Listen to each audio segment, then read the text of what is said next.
Evolution of the Philippine Lumpia. Nakakatuwa naman dahil may mga ibang influencers sa ibang bansa. Ito sa Canada na pinopromote yung ating pagkain. 'Di ba? Nakaka-proud. And ito, in particular, itong channel na to which is Nama Bites. To, napakaganda ng mga presentation nila. Ang galing na nagsasalitang bata. Talaga makukumbinsi ka. And ang galing niya mag-express ng kanyang mga sinasabi.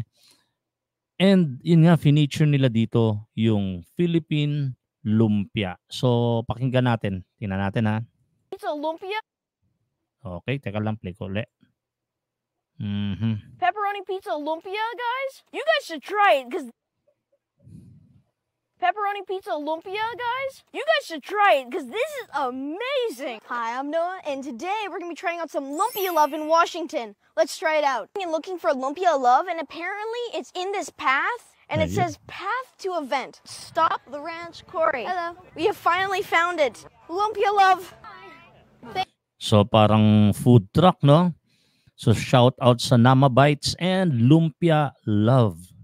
Tingnan natin kung makikita natin sila online and para ma-tag natin sila and no, makapagbigay din ng thank you kasi gininab ko lang tong video na to.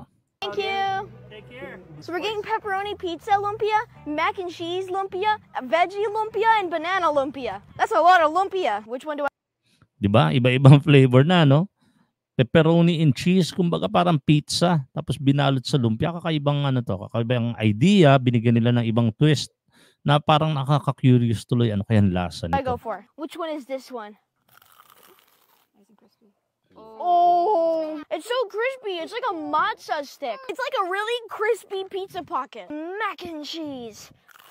Mac and cheese, pwede pala yun. Oh, oh wow. Macaroni and cheese stuffed into a lumpia. Crispy mac and cheese on the go. Veggie. Lumpia. Nakakatuwa pa kung paano niya i-pronounce yung lumpia. No? Lumpia. Sisikat tong batan to. Oh, that is a really good one.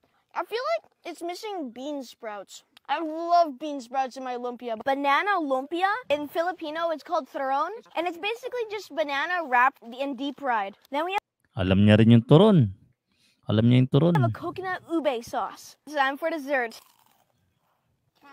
Oh, that is so good. The banana that they use is not too sweet, so let's dip it in the sauce. Ooh.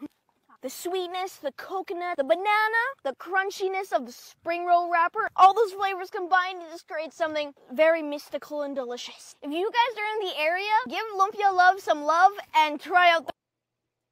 So yun, Lumpia Love, no? Sa Canada. Pumukhang may mga parang food fair doon and fini-feature nila yung Filipino food na lumpia. Nakakatuwa naman kasi it's about time na mabigyan ng atensyon, na ma-promote yung sariling atin, yung Filipino food. Kasi sa totoo lang, napakasarap ng lutong Pinoy. Kasi talagang melting pot of many cultures tayo and na-absorb natin yung iba't ibang elemento ng iba't ibang culture pagdating sa pagluluto. And na-blend yon hanggang na-develop yon na maging sariling atin. So, ayun, nakakatuwa lang kaya finiture ko itong Lumpia Love by Nama Bites. Alright.